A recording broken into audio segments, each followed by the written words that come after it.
사랑의 하나님 감사합니다. 오늘 또 저희들 이렇게 발걸음하게 하셔서 이 말씀을 또 바르게 연구하게 하시고 그 모든 상황 가운데 하나님께 순종할 수 있는 시간을 허락해 주심을 감사합니다.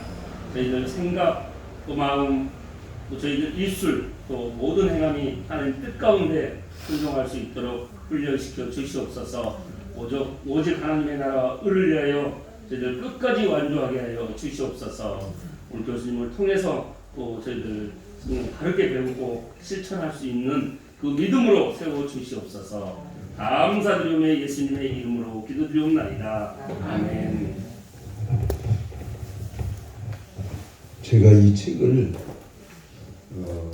그러니까 1995년도인가 그 어가니까 저는 26년 그죠? 26년 정도 지나서 이걸 이제 다시 꺼내보는 거예요. 근데 이제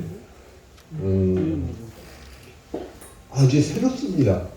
처음 읽고 연구하고 공부했을 때보다 성경책도 그래요. 성경책도 계속 보면 또 새롭고 보면 또 새롭고 하는 것처럼 저도 이걸 이제 완주하려고 해요. 이제 책을 2번째 샀는데 여러분들하고 페이지 수가 안 맞아갖고 이제 전에 책은 그 뭐죠? 옛날 인쇄소에서 이 철핀 박아갖고 이렇게 찍는 거 있잖아요. 그걸로 찍은 거더라고요. 제가 갖고 있던 전에 책이. 근데 이제 페이지 수가 안 맞아서 새로 샀는데, 자 이제 오늘은 117쪽에 8번 윤리적 요소들 입니다. 지금 우리가 봤던 것 내용이 뭐냐면 하나님과 우리 사이의 계약, 그 계약 관계에서 아담부터 해서 가인과 세세계보, 그 세세계보를 중심으로 가다가 세세계보에서 이제 노아 시대 때 셈의 계보로 쭉 이어지다가 그 셈족 계열에서 아브라함을 역사의 중심으로 봤는데, 그러니까 오늘까지는 지난주까지는 아브라함까지 다 본 거예요. 아브라함까지. 그래서 이제 아브라함을 보면서 우리는 어떤 걸 봤냐면 첫 번째는 선택의 원리. 많은 사람 중에 하나님이 그 시대에 어떤 일이 필요한데 그때 사람을 사용하시는 거죠. 그러니까 하나님은 일을 할 수 있게 디자인을 다 해놓으셨지만 그 시대에 일이 필요해서 하나님이 이제 사람을 선택해서 쓰시는 거죠. 그러니까 우리가 사역을 할 때도 마찬가지죠. 건물을 짓고 뭘 하고 이게 아니라 이 시대에 하나님이 나를 부르신 이유가 뭐냐, 일이 뭐냐, 일이. 그 일을 위해서 나라는 사람을 선택하셨는데 내가 어떤 일을 해야 되느냐, 이렇게 순서가 가야죠. 그러니까 뭐 건축하면서 아니면 혹은 어디 상가를 얻고 뭐 어디 취직하고 뭐 이런 게 중요한 게 아니고 이 시대에 어떤 일이 필요해서 하나님이 나를 부르셨나, 그런 이제 소명감이라는데, 그런 이제 선택 첫 번째. 두 번째는 객관성을 얘기했죠. 그러니까 이제 어떤 족보라든가 구체적 역사 현장. 세 번째로서는 그 마지막으로 지난 시간까지 초자연주의적인 방법으로 하나님이 부르셨다는 거죠. 근데 그 다음에 아브라함의 생애를 쭉 보면 높은 도덕적 수준을 유지했다. 여러분, 이 세상 사람들이요 얼마나 타락했냐면 쭉 얘기를 들어보니까, 대화하는 거 들어보면요, 옆에서 들어보면 애인 없으면 바보라네. 그러더라고요. 애인 없으면 바보래 요즘에. 야, 그걸 그냥, 그러니까 그런데 봐봐요. 지들은 다 애인이 있다고 하잖아. 그리고 뭐더라? 양평 쪽을 가는데 좀 사이좋게 팔짱 끼고 가면 남. 이거는 불륜이고, 막 이렇게 떨어져 가면은 부부라고. 그러니까 지들은 애인이 있으면서 봐봐요. 목사들이 여자 문제 터지면은 어떻게 돼요? 난리가 나요, 난리가. 그 이유는 뭐죠? 높은 도덕성을 요구하기 때문입니다. 그러니까 여기 아브라함은 높은 도덕적 수준을 계속 유지했다는 거예요. 그래서 이제 그럼에도 불구하고 인간인지라 약점이 있죠. 이제 자기 부인을 의라고 속이고 이제 이런 행위들. 그러니까 그런데 그런 모습들을 다 속여버려요. 인간의 문제점을 성경에서는 숨기질 않아요. 다 그냥 속여버려요. 미화시켜야 되잖아요, 원래. 미화시켜야 돼요. 여러분, 공자가 춘추전국 시대 때 단지 육아 철학자 중에 한 사람이었어요. 근데 한나라 이후에는 어떻게 보면 신격화 시켜버려요. 공자를 무슨 신처럼. 신격화 시켜버리는데 어떤 경전이든지 간에 다 신격화를 시키잖아요. 근데 성경은 사람에 대해서 솔직해요. 그 이유가 뭐죠? 오직 예수 그리스도만, 그분만이 우리의 죄를 해결할 수 있는 사람이라는 거. 그러니까 사람의 몸을 입었다는 표현도 안 맞아요. 사람이 됐죠, 그냥. 그러니까 신이 사람이 된 거예요. 사람으로서 십자가 달려 죽고 마지막 아담, 그러니까 인간의 대표죠, 대표. 아담이라는 것을 가지고 왜 이렇게 게랄드 보스가 처음에 이렇게 길게 했냐면 아담이 갖고 있는 상징적 의미가 너무나 커서 그래요. 그러니까 모든 인간의 죄를 다 잡고, 마틴 루터가 그 얘기 있잖아요. 아담 안에 아담의 그 타락했을 때 그 아담의 이미 그 몸 안에 우리가 있었다고. 그 표현이 기가 막힙니다. 그러니까 뭐냐면 여러분 집에 가서 자식들 보면은 많이 닮았죠. 네? 저기 누굴 닮아서 전시할까? 그리고 그 사람 당신 누구 닮아? 네? 근데 그러면 얘들이 뱃속에서 아빠의 정자와 엄마의 난자, 이게 결합된 거 아니에요. 그 몸 안에 있었잖아, 원래. 내 몸 안에 있던 게 나가온 거 아니에요, 그게. 예? 그것처럼 아담의 이 원죄가 우리한테도 계속 이어져 오는 거예요. 그게 첫 번째 아담이라는 건데, 이제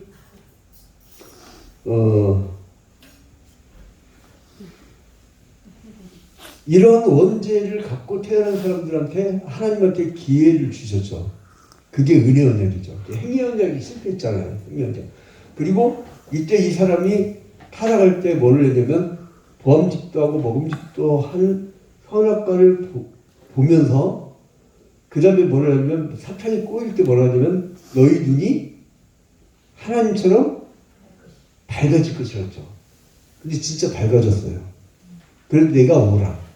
이때는 하나님이 타락 전에는 하나님이 원하는 대로 하나님이 갖고 오는 에덴 동산에서 그냥 그 채지만 하면 돼요. 까먹기만 하면 돼. 자기의 인간적 노력이 필요 없어요. 필요가 없어요. 필요 없어요. 근데 이 아담 이후에는 뭐예요? 땅에서 엉겅퀴가 나죠. 자기가 눈이 밝아지니까 자기는 정의롭고 상대는 죄인인 거예요. 그래서 인류 역사가 계속 다툼과 전쟁으로 점철된 거죠.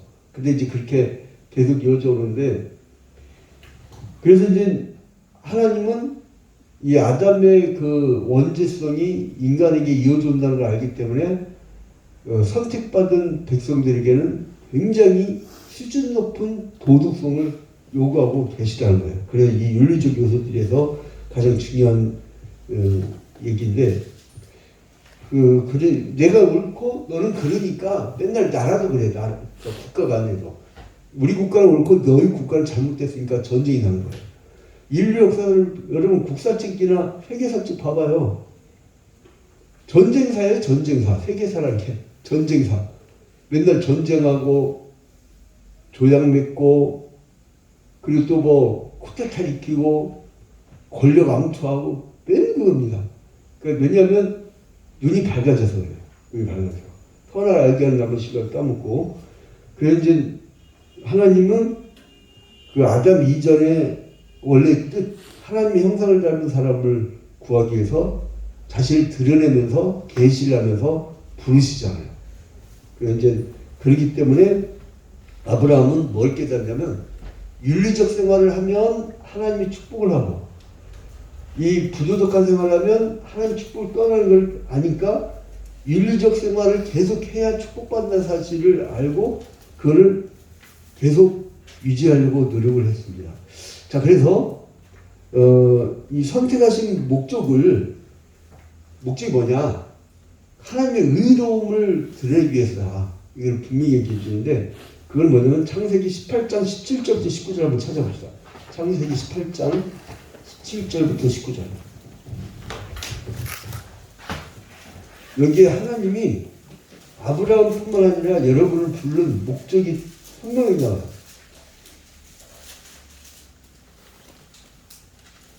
창세기 18장 17절부터 19절까지 한번 함께 읽을까요? 자, 시작. 여호와께서 이르시되 내가 하는 것을 아브라함에게 숨기느냐? 아브라함은 강대한 나라가 되고 사람 많으니 그로 말미암아 복을 얻게 될 것이 아니냐. 내가 또 그 자식과 건축에게 노하여 여호와의 도를 지켜 의와 공도를 행하게 하려고 그를 택하였나니 이는 나 여호와가 아브라함에게 대하여 말한 일을 이루려 함이니라. 그러니까 여호와께서 이르시되 내가 하려는 것을 아브라함에게 숨기느냐. 다 드러냈다는 거죠. 드러냈다. 계시의 뜻이 드러냈다는 뜻이잖아요. 드러냈냐. 그러면 왜 불렀느냐? 19절 중간에 여호와의 도를 지킬게 하려고. 그리고 또 뭐예요? 의와 공도를 행하게 하려고. 그를 택하는 나니. 그러니까 하나님의 도를 지키고 하나님의 의와 공도를 행하게 하려고 불렀다는 거예요. 그러니까 여러분들이 무엇이 되느냐가 중요하지 않고 하나님의 도를 지키고 의와 공도를 행하는 것. 그러니까 내가 목사가 된다, 장로가 된다, 선교사가 된다, 전도사가 된다, 권사가 된다, 안수집사가 된다, 장로가 된다, 이게 중요한 것이 아니고 도를 지켜서 의와 공도를 행하는 것. 그러니까 예를 들어서 예컨대 일제시대다. 그러면 신사참배를 강요해서 자기가 죽을 위기라 할지라도 그 일제시대 때 그랬대잖아요. 출애굽기를 금서로 했대잖아요. 출애굽기. 그러니까 출애굽기 설교를 못하게 금지령 내니까 실제로 30년 된 목사님들이 출애굽기 본문을 갖고 설교를 안 했대요. 금서로. 왜 그러죠? 출애굽기는 무슨 사상이 들어있어요? 민족 해방 사상이 들어있잖아요. 히브리인들 민족 해방 사상이 들어있으니까 그걸 금지시켜버린 거예요. 근데 주기철 목사님이 그 신사참배 거부운동을 하고 순교를 당하면서 순교당하기 전에 생존시에 조선 예수교 장로회에서 총회에서 목사님을 면직시켜 버렸잖아요. 목사 면직시켜 버렸어요. 한국 조선인 목사들이 주기철 목사님 면직시켜 버렸어요. 그게 복권이 4년 전인가? 5년 전에 합동집 평양로에서 복권을 시켰잖아요. 우리 몇 년 지난 거예요? 그러니까. 근데 아무리 교회 대형교회를 이렇게 이어져 왔더라도 그들에게는 친일의 피가 흐르잖아요. 그 이미. 그래서 한경진 목사님이 마지막에는 내가 그때 순교를 당했어야 하나님께 옳았다. 이거 고백을 했고 또 많은 목사님들이 그런 고백을 해요. 내가 그때 순교를 당했어야 한국교회 올바른 관점을 심어주는 건데 잘못됐다고 이제 고백들을 했었는데, 자, 그래서 우리는 의와 공도를 행하려고 하는 거예요. 그러니까 우리 자꾸 사이즈, 뭐 높은 거, 이거는요, 사탄이 옷만 바꿔 입는 거, 옷만 바꿔. 뭐를 요구해요? 하나님처럼 눈이 밝아진다는 건 뭐예요? 하나님처럼 높아지라는 게 높아지라는 거. 끊임없는 사탄의 유혹입니다. 네. 여러분, 십자가의 정신은 높아지는 거예요? 낮아지는 거예요? 낮아지는 거예요. 근데 왜 자꾸 높아지려고 하죠? 나 그래서 각 총회마다 선거철 되면 막 높아지려고. 그 세상 원리입니다. 하나님 나라 원리하고 전혀 상관없어요. 이 선거라는 것은 세상 그 원리고, 근데 아무튼 간에 여호와의 도를 지켜 의와 공도를 행하게 하는 것이 하나님의 목적이랍니다. 그래서 이는 나 여호와가 아브라함에게 대하여 말한 일을 이루려 함이니라. 그러니까 뭐냐면 하나님은 지금 의인이 있냐, 그러니까 여러분이 뭐가 된다, 뭐가 커진다, 뭐를 막 크게 만든다, 이것보다 중요한 건 뭐냐면 여러분이 의인으로 남는 거. 의인으로 남는 거. 그러니까 이 남은 자 사상이라고 하죠. 남은 자 사상. 구약시대 때 남은 자 사상. 이 남은 자 사상은 이사야서에서 나오는 그루터기. 이사야서 그루터기 6장인가요? 그죠? 그 다음에 아모스서에서 나오는 키를 켜고 별을 날리고 얘가 알갱이를 뜨겠다. 알갱이. 응? 이런 표현들 쭉 여러 가지 있죠. 남은 자사상. 그래서 소돔을 멸망시키려고 할 때 아브라함이 조카 롯이 있잖아요. 롯이 있으니까 얼마나 안타깝습니까? 불바다 만들면 거기 다 생활 근거가 있는데 그거 불바다 만들면 조카 롯이 완전 거지 되는 거 아니에요. 그래서 기도를 합니다. 뭐가 기도하냐면 의인 50명만 있으면 어떻게 될까요? 얘가 결코 멸하지 않으리라. 대한민국에 50명만 있으면요 멸망시키지 않는다는 거예요. 그러면 그거 있다는 거 없다는 거예요? 없다는 거예요. 그러니까 다시 물어요. 45명만이면요. 5명을 살짝 낮춰. 사람들이 하나님과 타협할 때 살짝 낮추지 않아요. 살짝. 45명. 근데 안 된다. 또 살짝만 낮춰. 40명. 내가 결코 멸하지 않지. 40명만 있어도. 근데 이제 안 되겠구나. 팍 낮춰버려. 30명은요. 멸하지 않는다. 20명은요. 멸하지 않는다. 10명만 있으면요. 멸하지 않는다.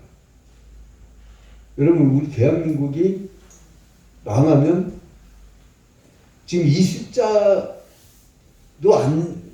숫자만도 못한 의인이 없다는 얘기예요. 10명만 있어도 망하지 않는. 그러니까 뭐냐면 여러분들이 지금 내가 의인으로 남아있는 것이 중요한 거죠. 의인으로 남아있는 거. 지금 우리의 모든 이 지금 그 성경신학의 장점이 전체 성경 관점을 쭉 배우면서 우리가 전반적인 모든 걸 점검할 수 있어요. 그리고 조직신학은 좀 딱딱하잖아요. 근데 그 조직신학을 풀이해주는 그런 맛이 있어요. 주경신학은 너무 본문만 들어가잖아요. 뭐 이렇게 파싱하고 막 그 본만 들어가고. 근데 아무튼 하나님의 눈은 뭐냐면 의인이 있느냐, 의와 공도를 행하는 자냐, 이제 이거라는 거죠. 그래서 이제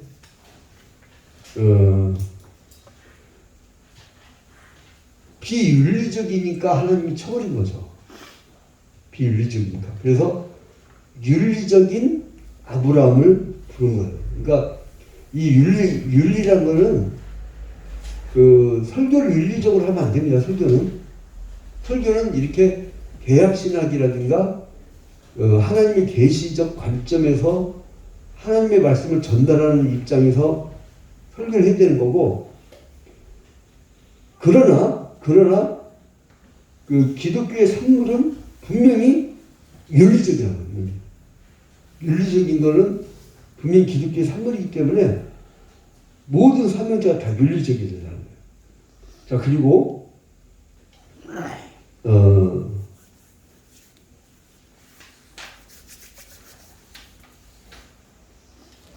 이 윤리적인 이유가 뭐냐면, 우리가 그런 거잖아요.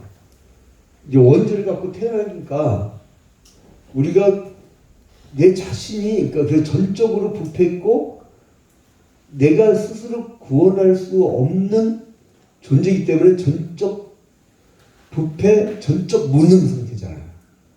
이게 이제 개혁주의 신학의 굉장히 핵심적인 건데, 아담 이후에는 전적 부패, 전적 타락, 전적 무능. 그러니까 전적 부패에서 전적으로 타락했고 내 힘으로는 나의 죄를 해결할 수 없는 전적 무능 상태가 되죠. 그런데 아담은 선악을 알게 남은 실과를 보는 순간 범직도 하고 먹음직도 하고 하나님처럼 눈이 밝아질 것 같은, 그래서 하나님처럼 눈이 밝아졌다고 생각하니까 자기가 의롭다 생각하는 거예요.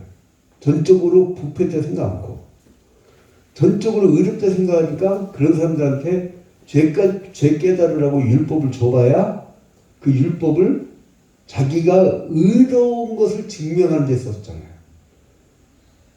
그러니까 하나님의 본뜻을 어긴 거예요. 율법 자체는 선합니다. 율법주의 갖고 오해하면 안 돼요. 우리 예수 그리스도께서는 율법을 폐하러 오신 것이 아니라 율법을 완성하러 오신 거예요.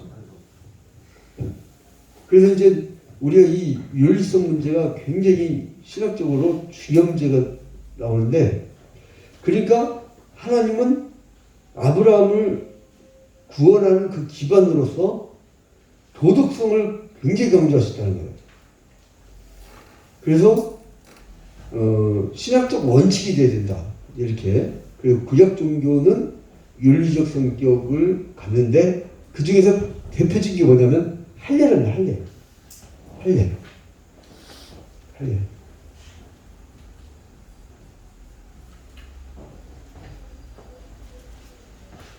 그래서 이제 할례를 중심으로 오늘 이제 쭉 봐나가는데요.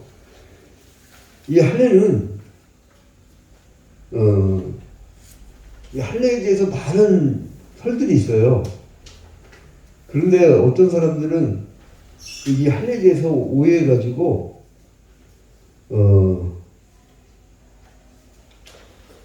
자기들 선민에게만 행해졌다라고 하는 그런 희한한 논리를 펴요. 근데 여러분, 셈족 이외에 비셈족 계통에도 할례를 행했다는 사실이 있어요. 그리고 이집트인이나 아메리카 인디언들도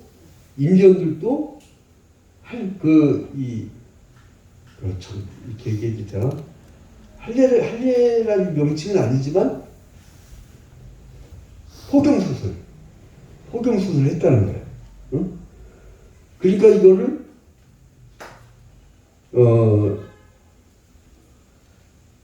이 의식은 어디든지 다 행했던 종교적 의식이었다는 거예요. 응? 그래서 이제 여기에서 보니까 그 게랄드 보스가 뭐라 하냐면, 헤로도투스는 이집트인들이 위생상 포경수술을 행했다고 보았고, 또 후일의 합리자들이 지지하는 견해가 되어서 이제 이렇게 얘기들을 한다는 거죠. 근데 이게 원래는 자기들의 종족의 표시로 했다는 주장도 있고, 그러니까 이게 여기 여러 종교에서 한 건 뭐냐면, 어떻게 보면 그 이방 종교, 이건 성경에서 선민들에게 이제 표시했던 게 하려니까 좀 다리 표기합시다. 포경수술 합시다. 아예 포경수술. 이거는 불결의 제거라는 의미가 있어요. 불결의 제거. 그러니까 이방 종교의 것은 이렇게 얘기합시다. 그냥 불결의 제거. 아, 이것도 이거를 하면 왜 불결을 하지 않는다에 대한 설명은 나중에 비뇨기과 의사들한테 물어보세요. 난 여기까지만 할게요. 좀 더 얘기 잘못했다가는 이거 요즘에는 하여간 성과 관련돼서는 여기까지 딱 해야지 얘기가 더 진행되면 안 돼요. 아무튼 이건 불결의 제거라는 의미가 있었다라고 분석을 하고 있습니다. 자, 그리고 그러면 하나님께서 아브라함에게 또 이삭에게도 그러잖아요. 창세기 21장인가? 거기서 이삭이 난 지 8일 만에 할례를 행했잖아요. 그래서 하나님은 이 할례 의식을 왜 했을까? 그 이방 종교도 했다고 하잖아요. 이방 종교도 했다고 하잖아요. 근데 그러면 왜 이 아브라함 계통, 이 셈족 계통 선민들에게 하나님께서 왜 하셨느냐? 이 의식을 통해서 윤리적이고 영적인 교훈을 주시려고 했다는 거예요. 그러니까 이 세상 종교하고 차이가 뭐냐? 이거는 좀 윤리적이고 영적인 의미를 담고 있다는 거예요. 똑같이 불결의 제거라는 의미가 있지만 똑같이 그러니까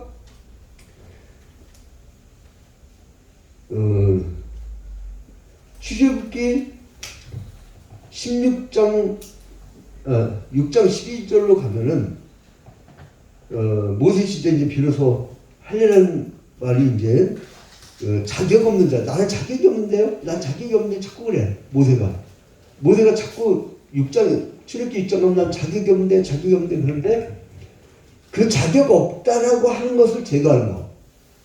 그러니까 여러분 나는 할 수가 없어요. 그것을 또 제거하는 것을 할례로 영적 의미로 이렇게 얘기를 합니다. 자꾸 사람들 변명하잖아요. 아니 솔직히 겁나서 하기 싫은 건데 자꾸 변명을 해. 제가 이제 심리상담사 1급 민간 자격증인데 이렇게 사람을 상담하는 거 하다 보면은 지금도 마음경영학회 이사로십니다. 이제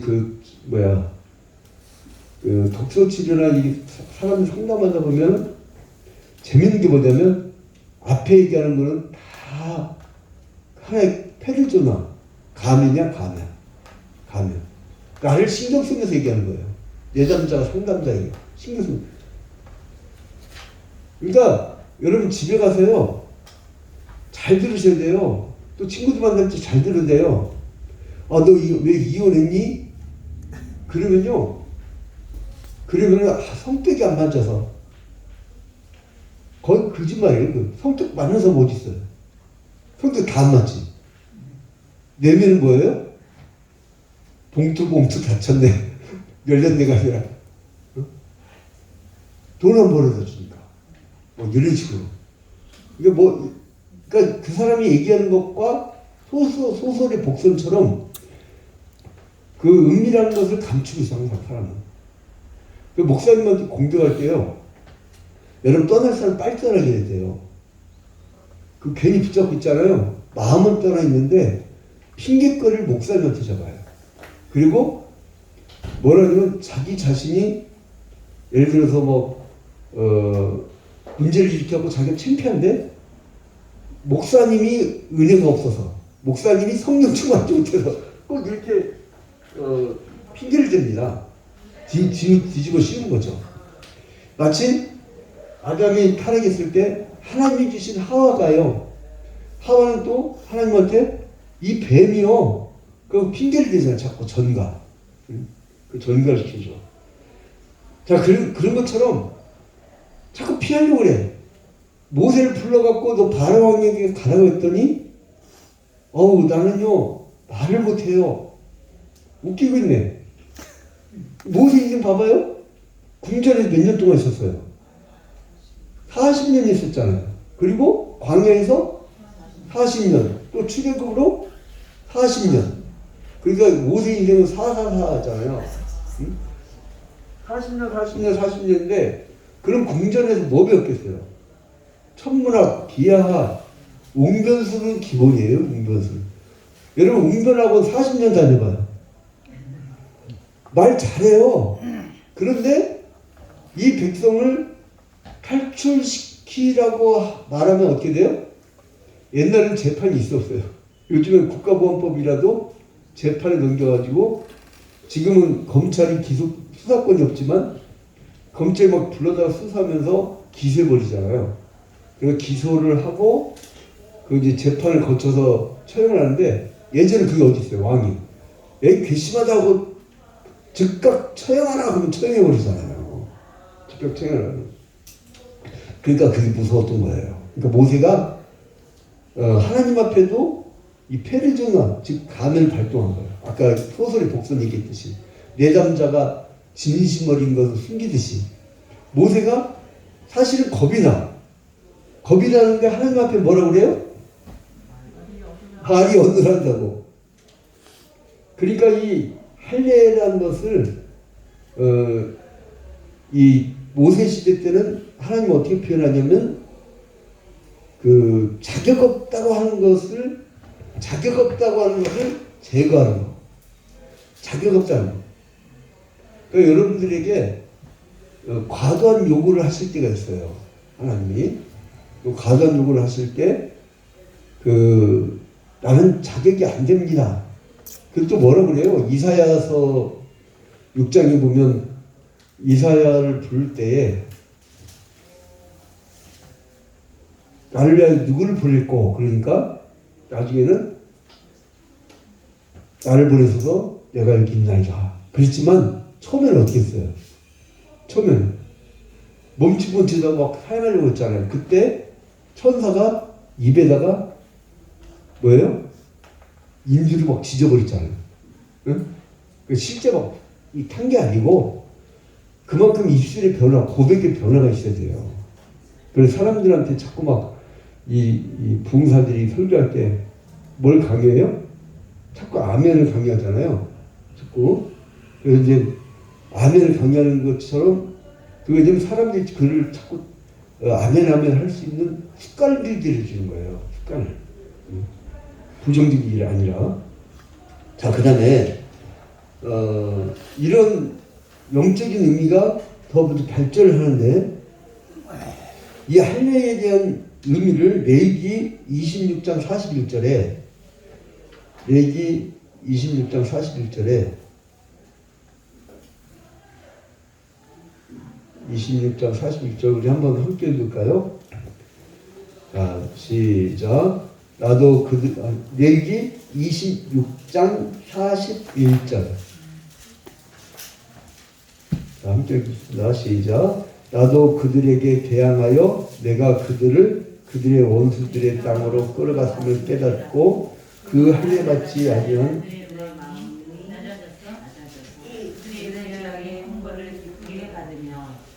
내가 야곱과 맺은 내 언약과 이삭과 맺은 내 언약을 기억하며 아브라함과 맺은 내 언약을 기억하고 예, 여기서 그 할례 받지 아니한 그들의 마음이 낮아져서 이게 이제 그들의 죄악의 형벌을 기쁘게 받으면 그때 이제 니들이 어떤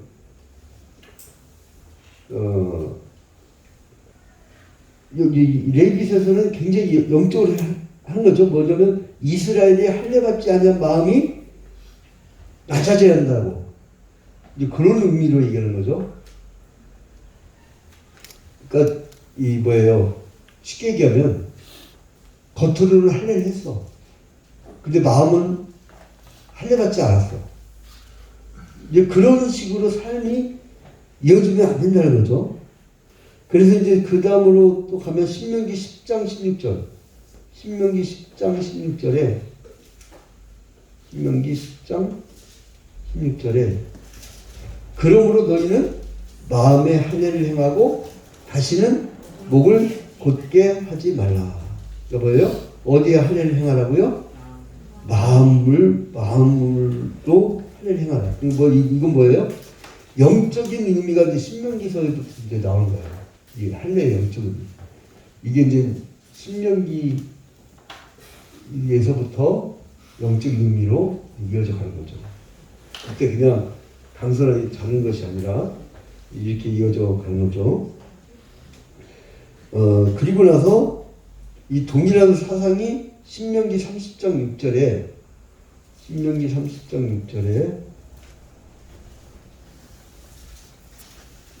내 하나님 여호와께서 내 마음과 내 자손의 마음에 할례를 베푸사 너로 마음을 다하여 뜻을 다하여 내 하나님 여호와를 사랑하게 하사 너로 생명을 얻게 하실 것이며.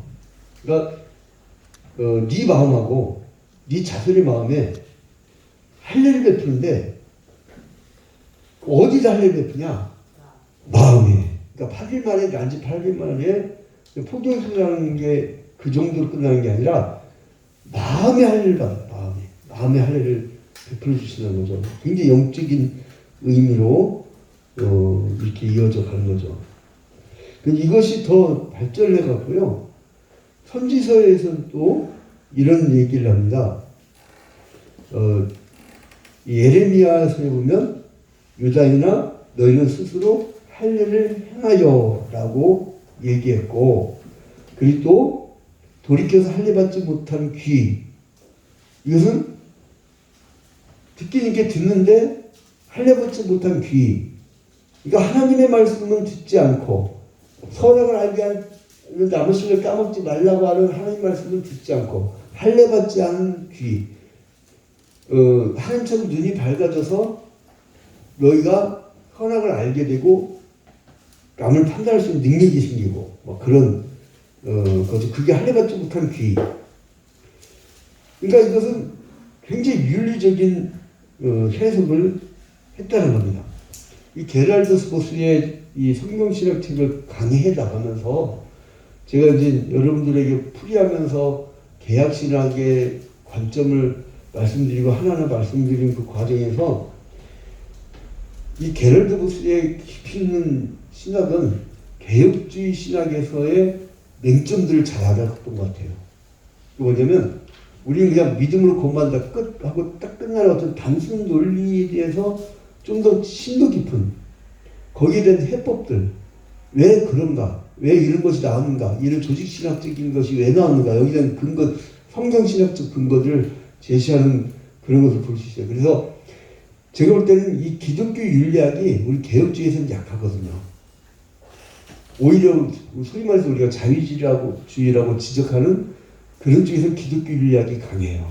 근데 오히려 이 게럴드 스포스를 보면 개혁주의적 입장이면서도 굉장히 율성을 강조했어요. 이건 기독교 윤리학의 굉장히 깊은 영적 해석들을 가하는 거죠. 자, 그러니까 사실상 제일 중요한 게 뭐예요? 그냥 만약에 육체적으로 할례만 받고 끝났으면 뭐예요? 이방 종교에 이거하고 똑같은 거예요. 그러니까 제일 중요한 건 뭐냐면 너희들이 영적으로 영적인 할례를 받아야 된다. 뭐냐면 마음이 가는 곳에 몸이 간다고. 여러분 다윗이 왜 실수했죠? 마음이 가니까. 그러니까 영적인 걸 뺏긴 거야. 그 목욕하는 여자에게 나의 마음이 뺏긴 거야. 그러니까 이게 사다리 나는 사다리. 자, 그래 이제 외적인 할례를 행했지만 마음의 할례를 받지 못한 자들에 대해서 또 호소를 하는 게 또 나오죠. 예레미야 9장 25절부터 26절 볼까요? 예레미야 9장 25절부터 26절. 이것도 한번 함께 읽을까요? 자, 시작. 여호와의 말씀이니라. 보라 날이 이르면 할례 받은 자와 할례받지 못한 자를 내가 다 벌하리니 곧 애굽과 유다와 에돔과 암몬 자손과 모압과 및 광야에 살면서 살적은 깎은 자들에게라. 무릇 모든 민족은 할례를 받지 못하였고 이스라엘은 마음에 할례를 받지 못하였다. 그러니까 구약 시대의 성도는 어느 교회 다니던 성도예요. 이스라엘 교회에 다니던 성도들 아니에요. 그죠? 아직은 예수 그리스도의 탄을 못 받던 성도일 뿐이고. 근데 이 사람들은 이스라엘 교회 성도야. 근데 뭐예요? 예레미야 9장 25절에 할례 받은 자와 할례 받지 못한 자로 성도냐 아니냐 이렇게 나누는 것뿐만 아니라 이방 민족과 마음에 할례 받지 못한 사람을 같이 취급해 버리잖아요. 같이 취급해 버리잖아요. 그러니까 무늬만 교인인 것도 하나님이 인정치 않는다는 거예요. 그래서 오죽에 쓰면 사람들이 예수께서 그러시잖아요. 이제 사람들이 그 당시 문화가 뭐였냐면 사마리아인 그렇게 얘기했잖아요. 이 북쪽이 역사를 알아야 되는데 북이스라엘이 있고 남유다가 있으면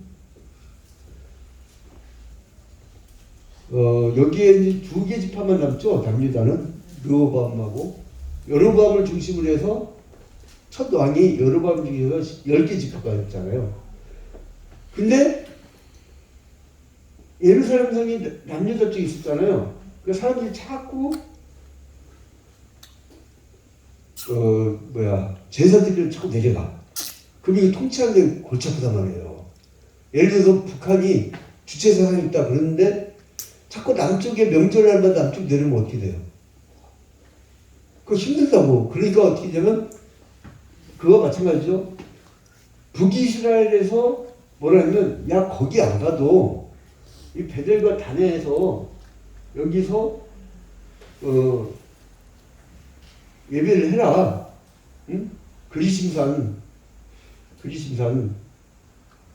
뭐 여기서 해도 된다. 그러니까 장소를 지들 마음대로 정했죠. 첫 번째 장소. 여로보암의 범죄가. 근데 두 번째로는 북쪽 지방이니까 남유다하고는 좀 계절이 안 맞잖아요. 북한 춥고 남한은 저쪽 제가 어디야 진주 이런 데 갔더니요 한겨울철인데 서울은 막 북한 바깥인데 거기는 더워 막 영상 한 10도 돼. 여기 막 영하 10도 뭐 15도 이러는데 그러니까 마찬가지. 그러니까 자기들이 안 맞으니까 7월 15일에 절기를 8월 15일로 막 옮기고 그러니까 절기도 옮겨. 절기 두 번째로 절기로. 그리고 뭔가 폼나야 되잖아요. 그러니까 내가 금송아지를 만들고 그걸 하나님이라고 그랬어. 그 대상을 바꿔. 대상. 그러니까 이 사람들은 뭐예요? 장소, 눈에 보이는 거, 형식 이거를 중시하던 땅에 예수께서 이제 오신 다음에 이제 남유다 유다 지파의 후손이시잖아요. 근데 이분이 북쪽 지방을 가셨어. 갔더니 아직도 이 전통이 남은 거야. 그래서 이쪽 장소 예배할까요? 저쪽 장소에서 예배할까요? 이렇게 묻는 거예요. 그러니까 예수께서 뭐라냐면 이것도 아니고 저것도 아니고. 그러니까 여러분이 할례 받았냐? 안 받았냐? 이게 중요한 것이 아니고 이제 신령과 진정으로 예배할 때 원하니 곧 이때라. 하나님은 신령과 진정으로 예배하는 자를 찾는다고. 그러니까 뭐예요?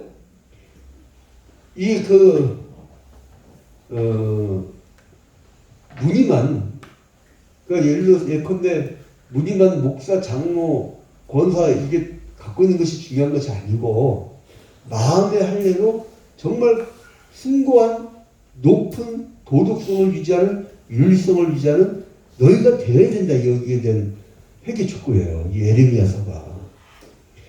그 계속 경고했잖아요. 너 니를 그러다 망한다 외친 게 선지자들이잖아요.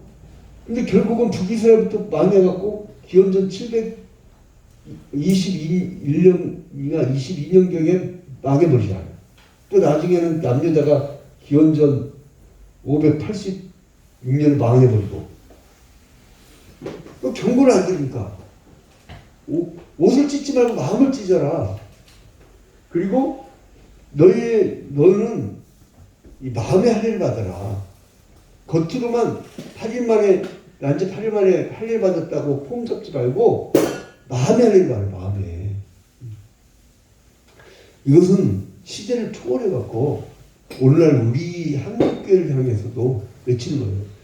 그러니까 저는 참 어떻게 보면 부끄러워요. 저 사람 어디 가서 기독교인이 아니라고 했으면 좋겠는데 자기가 종교 쓸 때 기독교라고 쓰냐 이게. 왜 그러냐면 이게요. 공교회가 무너져서 그래요. 한 교회 사고 치고 딴 교회 가잖아요. 그거 왜 받아줘? 이 교회에서는 제명 출교를 했는데 저쪽에서 받아줘. 그게 왜 그런지 아세요? 공교회성이 무너져서 그래요.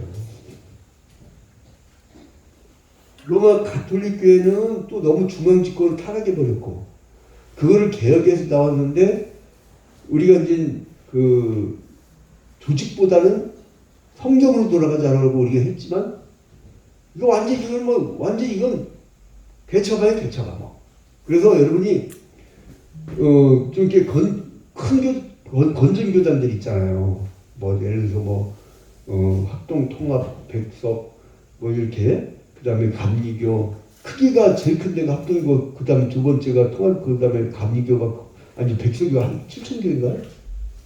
백석이 세 번째 크구나. 백석이 세 번째 크고 그다음에 감리교 세 번째 클 거야 아마 그죠? 그러니까 이렇게 조직된 곳에서 뭐랄까 그러니까 공개성이 무너지니까 어떻게 어떤 현상이 벌어지냐면요. 개교회끼리 경쟁을 해요. 경쟁한다니까요. 여기서는 장로감이 아니라고 안 세웠는데 딴 데 가서 또 세워주네. 개척교회 급하니까. 그러니까 이 임명직에서도 필요 없어. 임명직에서 없으면 받아주면 안 돼요. 새신자는 괜찮아. 새신자는 막 이렇게 교육시켜서 성장시켜야 되는데 그러니까 여러분 아무나 성도를 하지 마세요. 등록카드를 왜 이렇게 빨리 받아? 응? 새신자 교육 다 마치고 학습 받고 세례 교육 받고 교육 충분히 한 다음에 세례식을 하고 그 다음에 기본 또 성도 교육을 시킨 다음에 그 다음에 등록 교육을 하면요 되는 거예요. 우리나라에 여기에 얼마 웃긴 줄 알아요? 그때 1990년대 후반이었는데 우리나라 종교 인구가 7천만 명인 적이 있어. 7천만 명. 다 합치니까. 그럼 그건 뭐예요, 여러분? 한 2천만 명은 귀신이야, 귀신. 귀신이 나는 거예요. 뻥튀기야, 뻥튀기. 무슨 천만 기독교인이에요. 지나다가 마음의 할례를 받은 신령과 진정을 예비하는 그런 성도다운 성도가 그렇게 많지 않은데, 응? 그렇게 많지 않은데, 이거 여러분이 앞으로 삶을 좀 진정스럽게 살아야 되지 않아요? 응? 뭐 이렇게 사람 많고 돈 많고 이게 뭐가 그렇게 급해요? 응? 우리 이충무 전사님이 옛날에 잘 나갔다는데 큰 회사와 큰 아파트에 한 100평짜리 아파트에 살고 자는 거하고 예? 자그맣게 한 2평짜리 방에서 자는 거하고 뭐 큰 차이 있나요? 2평짜리가 더 편할 거예요. 연세 드시면 2평짜리 더 편해요. 왜냐면 우지럭거리니까. 이게 그러니까 우리의 어떤 인생의 목표를 외형적이고 눈에 보이는 저는 플라톤이라는 철학자를 철학적으로는 별로 안 좋아하는데 이 플라톤이 그런 얘기를 하잖아요. 이 이대관계가 있고 현상계가 있다. 근데 이 현상계는 눈에 보이는 것이고 이대관계는 상이다, 상. 그러니까 뭐냐면 지금 책상이 똑같이 있죠, 이렇게. 그러면 이건 하나의 모방이라는 거예요. 책상이라는 이데아가 있으니까 책상이라는 이데아가 있는데 그거를 그냥 그대로 미메시스, 즉 베낀 거라고 다. 예. 책상이 그런 주장을 해요. 책상이 이데아라고 해갖고. 그러니까 옛날에 서태지가 교실 이데아 우리 그 시대 아니에요. 우리 백혜정님 그 시대에 백혜정 젊은 줄 알았더니 아니네. 나랑 같은. 됐어 그런 가르치면 됐어. 이게 뭐냐면 네가 가르치는 거 그거 좀 지발 하지 마. 너나 좀 잘해. 너 좀 그리고 우리한테 제대로 교육 시켜줘 이 얘기잖아요. 됐어 그런 가르치면 됐어. 최정목 도사는 아직 그 세대는 아니죠. 서태지 잘 모르죠. 의외로 그 세대죠. 의외로 그 세대예요? 역시 도사님. 자, 그래서 이 마음의 할례 이거를 굉장히 중시했단 거예요. 그러니까 여러분 이게 우리 개혁주의 신학의 약한 부분까지 보완하는 거죠. 지금 신학적으로 보니까 윤리성을 강조하면서. 그래서 있잖아요. 보수교단에서 여자 문제 많이 터집니다. 그 희한하죠. 왜냐면 여기까지 신학적인 접근과 확장을 안 해서 그래요. 그러니까 믿음을 구원받는다 단순히 딱 해놓고 딱 끝나면 칼빈까지 머물러서 여기 이제 대신학자까지 이어졌어야 되는데 그래서 이 교재가 그래서 중요한 거예요. 우리가 한번 작년에 봤었죠. 교재 나가다가 제국주의 식민지문제까지 이 게랄드 보스는 다루잖아요. 그건 비성경적이라고. 아주 정확하게 이 사람은 그런 부분까지 이런 것을 또 적용하면 미얀마 사태까지 제가 이렇게 교계 언론계에 깊이 들어오게 된 계기가 자꾸 원고 청탁이 들어왔었어요. 그래서 이제 신학 전문 기자로 신학적 예를 들어서 살인 사건 있다, 송도수 사건 그러면 그걸 위영철 사건이다 그러면 신학적 분석을 이렇게 해주고 인간의 죄성과 그걸 신학적 분석에 기사를 쓰다가 이게 이제 눈에 딱 띈 거야. 신흥골 박성철 회장님이 대주주가 돼서 이제 처음에 길게를 창간할 때 그때 이제 그 전에는 방송국에서 이제 그런 출연자들 신학적인 점검 해주고 글 써주고 이랬던 데다가 여기까지 왔는데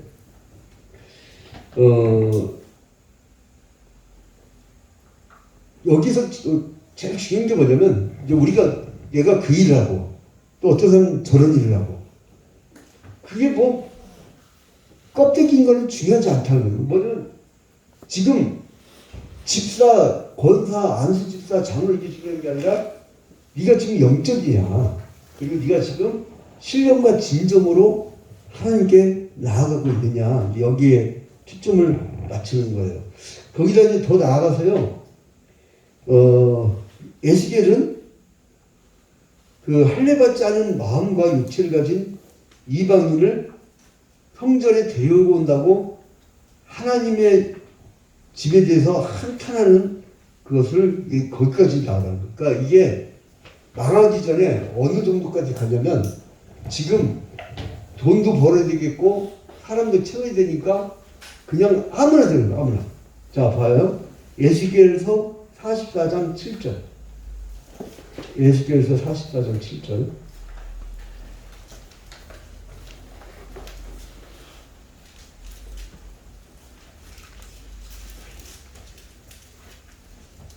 자, 여러분만 함께 읽을까요? 에스겔서 44장 7절. 자, 시작. 너희가 마음과 몸에 하늘같이 아니한 이방인을 내려오고 생업과 기름과 피를 드릴 때에 그들로 내 성산에 기하여 내 성전을 더럽히고 너희의 모든 하나님과 이후에 그들이 내 언약을 위반하는 것이 되었으며. 자, 너희가 마음과 몸에. 그러니까요. 몸에 할례. 그리고 마음에 할례. 이것도 아니고 완전히 다른 이방인을 데려왔다. 이방인을. 왜 데려오죠? 왜 데려와요? 이거는 구약시대 때는 성전이지만 신약시대 때는 성전들이 몸이니까 몸이 모인 교회. 거기 왜 데려오냐고. 여러분 초청잔치 같은 거 잘 생각해 보셔야 돼요. 이게 뭔가 좀 근본적인, 나는 이 게랄드 보스의 책을 95년도에 보면서 그때 뭘 봤었냐면 시대 표적을 쓴 로이드 존스 목사예요. 하필은 이 책을 볼 당시 이걸 굉장히 좀 어려워서 읽기가 어려워요. 여러분 혼자 못 읽어요. 지금 이렇게 강의를 해주니까 여러분들이 이해를 하고 넘어가지. 그때 이제 수업을 들어서 다행히도 수업을 들어가지고 이제 이 책 강의를 했죠. 그때 그 당시에도. 근데 이제 그 당시에 로이드 존스의 시대 표적을 제가 읽으면서 엄청난 감동을 받아요. 값지는 애. 하나님이 은혜 베풀었는데 이거를 값진 은혜로 만들 수도 있고 값싼 은혜로 전락시킬 수도 있어요.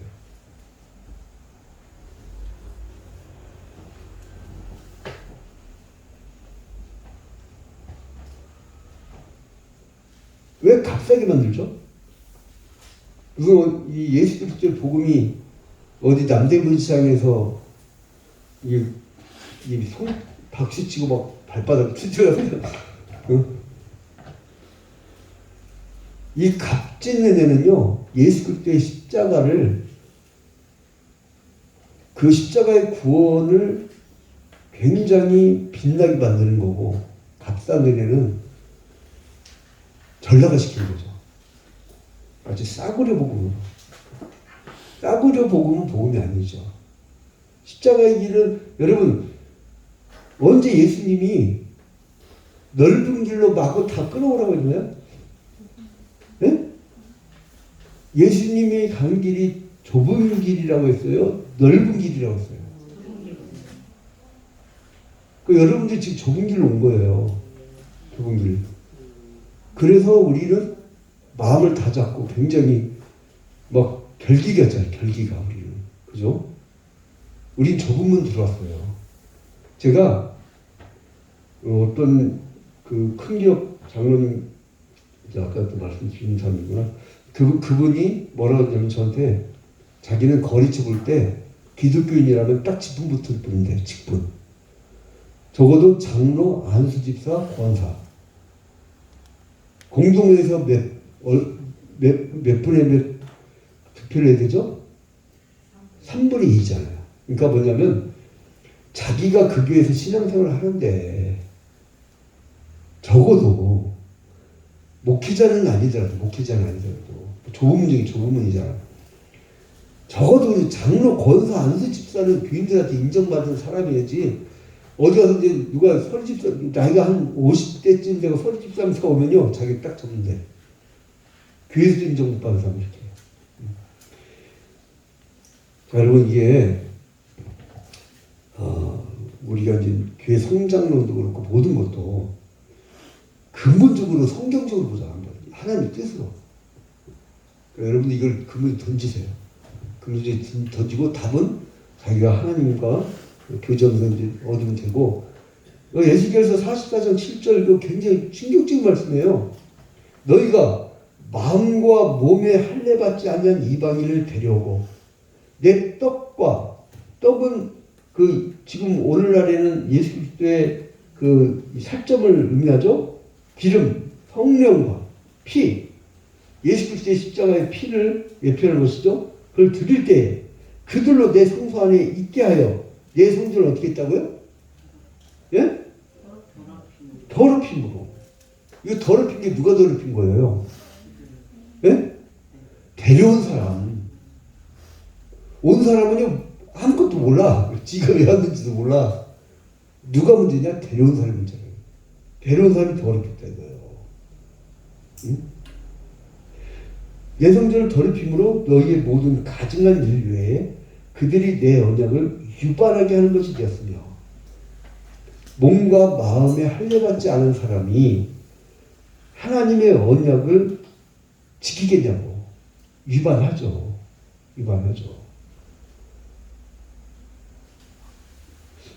이거 여러분 이 예시결 44장 7절에 오늘 시간이 없어서 좀 더 하자가 우리 김혜수도 국장님이랑 혼내니까 여기서 이제 10분 있다 끝낼게요. 10분 있다가 자 이제 그래서 이를 바울 사도도 똑같이 얘기합니다.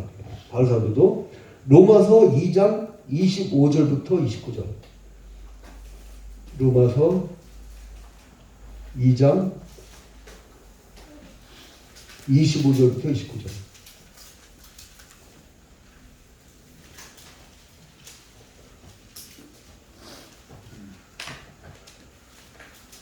자, 이제 함께 읽겠습니다. 쭉 시작. 율법을 행하면 할례가 유익하나 만일 율법을 범하면 내 할례는 무할례가 되느니라. 그런즉 무할례자가 율법의 규례를 지키면 그 무할례를 할례와 같이 여길 것이 아니냐. 또한 본래 무할례자가 율법을 온전히 지키면 율법 전문가 할례를 가지고 율법을 범하는 너를 정죄하지 아니하겠느냐. 무릇 표면적 유대인이 아니요 표면적 육신이 할례가 아니니라. 오직 이면적 유대인이며 할례는 마음에 할지니 영이 있고 율법 소문이 있지 아니할 것이라. 그 직장이 사람에게서 아니요 다만 하나님께서 몸의 할례가 아니고 마음의 할례이고 그리고 예수 그리스도께서 신령과 진정으로 예배하는 그런 할례의 자세여야 된다. 이제 이렇게 얘기를 합니다. 그러면 이 할례는 두 가지 요소가 있죠. 두 가지 요소. 할례 두 가지 요소가 있는데 하나는 이삭 이전의 것. 이전부터 시된 그런 것이고 그 다음에 두 번째로는 많은 자손에 대한 약속. 이전에 제정됐고 두 번째로는 많은 자손에 대해서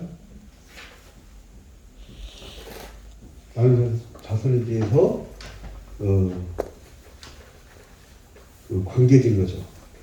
많은 자손에 대해서 자손에 대한 약속과 관계된 거예요. 그러니까 뭐냐면 하나님의 백성을 만들 때에 표시로 육적 할례를 하지만 늘 영적 할례라고 계속 강조를 하고 계시고 이삭 이전에 제정됐다는 것은 아브라함을 중심으로 아브람 높은 자의 아비에서 열국의 아비로 아브라함을 할 때 그를 중심으로 해서 이제 그 할례의 백성들을 이어가겠다는 거죠. 그래서 마태복음 1장의 족보에서 누구로부터 시작해요? 아브라함부터 시작해요. 아브라함의 자손으로 그렇게 시작이 되는 것이고 그러면 이것은 뭐냐면 생육과 번성에 대한 것이죠. 생육과 번성. 자 그러면 하나님이 우리 하나님 나라의 백성을 우리가 반듯하게 목회하거나 선교하거나 아니면 문화 선교하는 사람들도 있더라고요. 어떤 분은 카페 차려갖고 교회처럼 거기 전도하고 성경 공부를 같이. 근데 이게 그거는 좀 그래. 왜냐면 요즘 신천지가 막 여기저기 성경 공부 시켜가지고. 근데 아무튼 자기가 그런 보람을 갖고 하는 분도 있는데 하나님은 이렇게 생육하고 번성을 시킨다는 거죠. 우리 이 할례 받은 자들을, 마음의 할례 받은 자들을. 그러니까 이것을 또 늘려가야 돼. 그렇게 반듯한 신앙들을 또 늘려야 돼.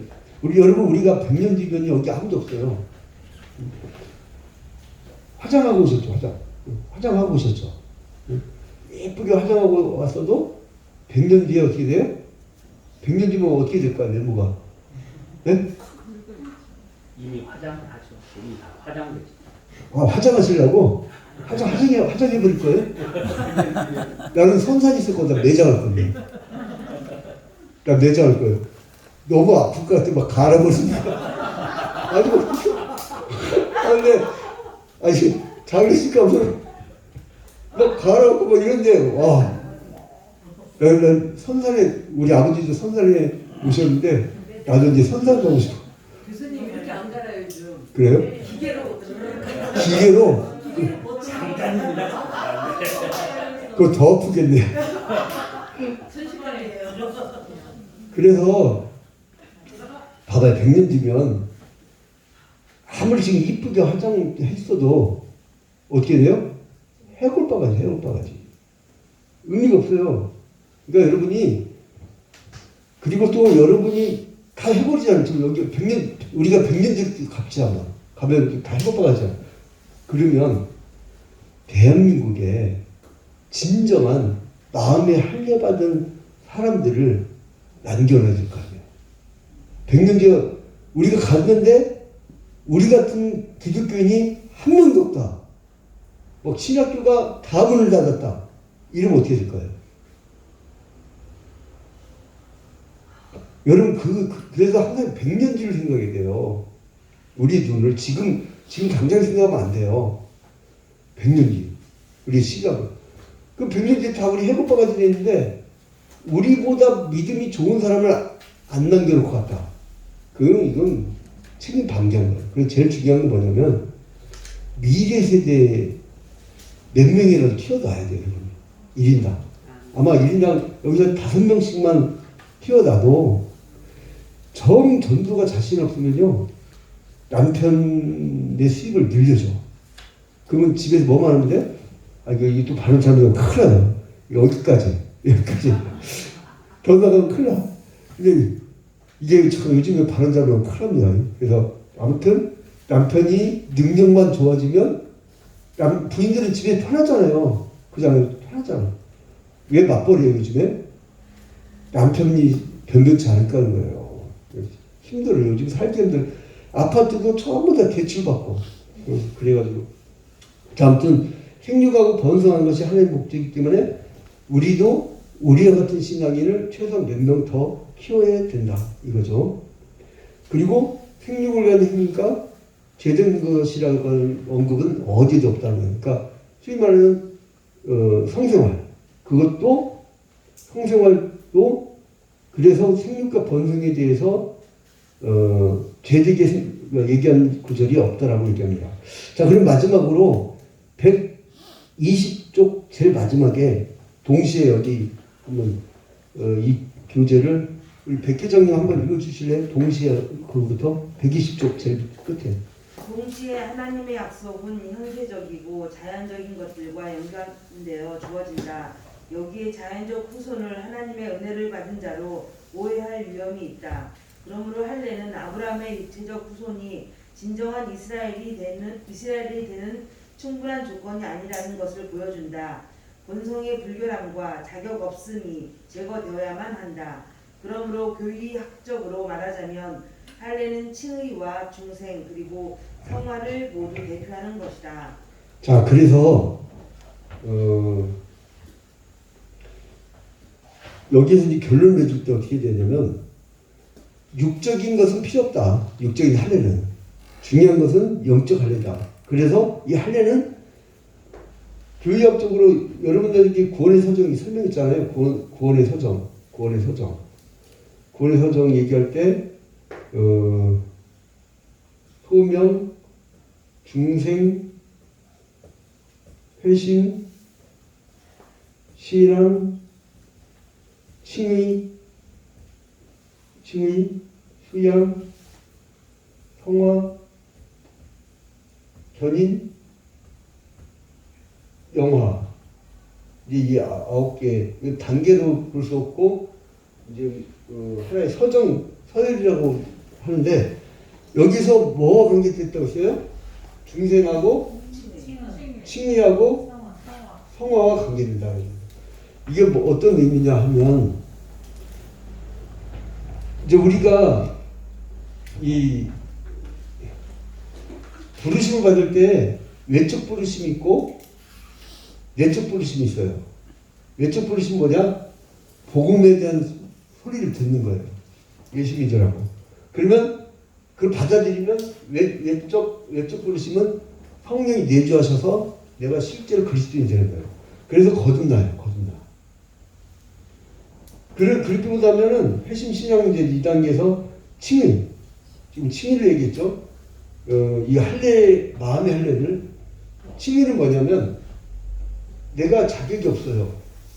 그런데 내 노력으로는 의롭게 될 수가 없어. 왜냐면 아담 때부터 전적 부패, 전적 타락, 전적 무능하기 때문에. 그래서 외적인 의, 그 타자의 의, 그 타자는 누구냐? 예수 그리스도. 타자의 의. 이건 이제 마틴 루터가 표현한 거예요. 타자의 의. 그러니까 예수 그리스도의 의가 나를 의롭다 칭해줘야 돼. 그러니까 내 죄는 십자가에서 예수님께로 전가되고 예수님의 의는 나에게 전가가 돼야 돼요. 그래서 우리를 의롭다고 칭해주는 법정적 선언이죠. 법정적 선언. 그래서 이렇게 되는 사람이 자꾸 거룩해지려고 노력하고 성화의 단계로 이어져 이제 가는 겁니다. 자, 여기까지 하고 시간이 다 됐네요. 시간이 다 돼서 여기까지 하고 오늘 목사님 한번 기도해 주세요. 이름 뭐였더라? 깜빡했네 지금. 네, 전영광 목사님, 죄송합니다. 전영광 목사님 기도해 주시고 마치도록 하겠습니다. 네, 하나님 감사합니다. 또 공부하게 하시고 우리가 알고자 하는 것이 아닌 게 아니라 주께서 가르쳐 주신 것을 알게 하시고 주의 인도하신 가운데 우리의 삶이 우리의 공부가 되지 않게 하시고 이 시간을 통하여 우리가 빛이 발견하게 하시고 진리를 발견하게